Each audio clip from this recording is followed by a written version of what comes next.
சோழிங்கநல்லூர் சட்டமன்ற தொகுதிக்குட்பட்ட சோழிங்கநல்லூர் 199வது வட்டத்தில் மருத்துவம் மற்றும் மக்கள் நல்வாழ்வுத்துறை அமைச்சர், சென்னை தெற்கு மாவட்ட கழக செயலாளர் மா. சுப்பிரமணியன் அவர்களின் ஆலோசனையின்படி சோழிங்கநல்லூர் மத்திய பகுதி 199வது வட்ட கழகத்தின் சார்பில் 2/9/2024 அன்று வட்ட செயல் வீரர்கள் கூட்டம் வட்டக்கழக செயலாளர் மாமன்ற உறுப்பினர் லயன் ஜி. சங்கர் தலைமையில் சோழிங்கநல்லூர் மத்திய பகுதி கழக செயலாளர் சட்டமன்ற உறுப்பினர் எஸ். அரவிந்த் ரமேஷ் முன்னிலையில் நடைபெற்றது.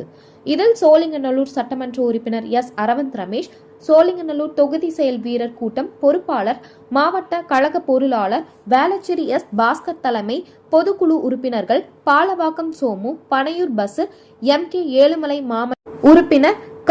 ஏகாம்பரம், பகுதி துணை செயலாளர்கள் தனசேகர், குமரேசன், மாவட்ட இளைஞர் அணி துணை அமைப்பாளர்கள் ஜே. எழில் பாண்டியன், தியாகராஜன் கலந்து கொண்டு சிறப்புரையாற்றினர்.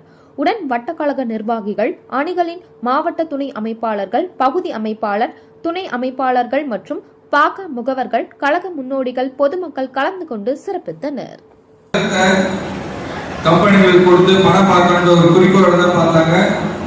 அதுக்கு காரணம் நிறைய சொல்லலாம். கடந்த மேயர் துரைசாமி கூட எடுத்துக்கோங்க, எந்த இடத்துல பெருகுடியில் இருக்கு. அவர் அதுக்கான திட்டமிட்டு வேலை பார்த்து மிகப்பெரிய ஐடி கம்பெனி அவருக்காக கட்டினார். ஆனா இங்க இருக்கிற உங்க எம்எல்ஏ அந்த மாதிரி எதுவும் பண்ணல. மக்களுக்கு என்ன தேவை, நிறுவனங்கள் வர்றதுக்கான வேலைவாய்ப்பை ஏற்படுத்தி கொடுக்கணும், மக்கள் சந்தோஷமா இருக்கணும், அந்த வேலையை தான் செஞ்சுட்டு இருக்காரு. வேற எந்த ஒரு காரணமும் இல்லை. அதனால நீங்களும் அவருக்கு உறுதுணையா இருக்கீங்க. இந்த கடந்த 5 வருஷமா இருந்தீங்க, இந்த 5 வருஷமா இருக்கிறீங்க. இந்த 10 வருஷம் மட்டும் இருந்தா போதாது. வருங்காலங்களிலும் சோழிங்கநல்லூர்ல திராவிட முன்னேற்ற கழகம் தான் இங்க எப்பவுமே இருக்கும்ன்றது உங்களுடைய செயலாளர் தான் நீங்க காட்டணும்.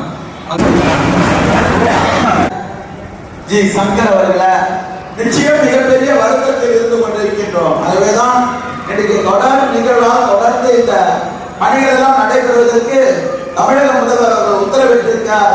அந்த பணிகளும் கணக்கெடுக்கின்ற பணியும் மிக விரைவில் பல பகுதிகளில் நடைபெறுகிறது. நிச்சயம் நம்முடைய பகுதிக்கும் நடைபெற்று அந்த ஒரு கோரிக்கையை நிறைவேற்றிவிட்டால் 100% இந்த பகுதியினுடைய அடிப்படை கட்டமைப்பு பாதாள சாக்கடையாக இருந்தாலும், குடிநீர் வசதியாக இருந்தாலும், மின்விளக்குகளாக இருந்தாலும், பூங்காக்களாக இருந்தாலும், விளையாட்டு திடல்களாக இருந்தாலும் அனைத்து பணிகளையும் செய்து முடித்தது திராவிட முன்னேற்ற கழகம் என்கின்ற தமிழகத்தினுடைய முதல்வர் தலைவர் தளபதிக்குத்தான் இந்த பெருமையெல்லாம் சேரும்.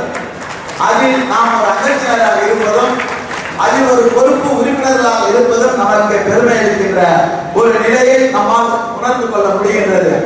ஆகவேதான் இன்றைக்கு தமிழகத்தினுடைய முதல்வர் அவர்கள் 2026 நடைபெற இருக்கின்ற தேர்தலை முன்னிட்டு தமிழ்நாடு முழுவதும் இன்றைக்கு அது ஊராட்சிகளாக, கிளைக்கழகங்களாக இருந்தாலும், அது பேரூராட்சிகளாக இருந்தாலும், நகராட்சிகளாக இருந்தாலும், மாநகராட்சி பகுதிகளில் எல்லாம் இது போன்ற செயல் வீரர்களை கூட்டத்தை கூட்டி இந்த 3 ஆண்டுகளில் தமிழகத்தினுடைய முதல்வர் தளபதியுடைய ஆட்சியின் கீழ் என்னெல்லாம் திட்டங்கள் நடைபெற்று இருக்கின்றது, அந்த திட்டங்களை நினைவுபடுத்தினவும் அதை பாரம்பரியமாக இருக்கின்ற கழக நிர்வாகிகள் கொண்டு சேர்க்கின்ற ஒரு மகத்தான பணியை செய்திட வேண்டும் என்ற தொலைநோக்கு சிந்தனையோடு இன்னைக்கு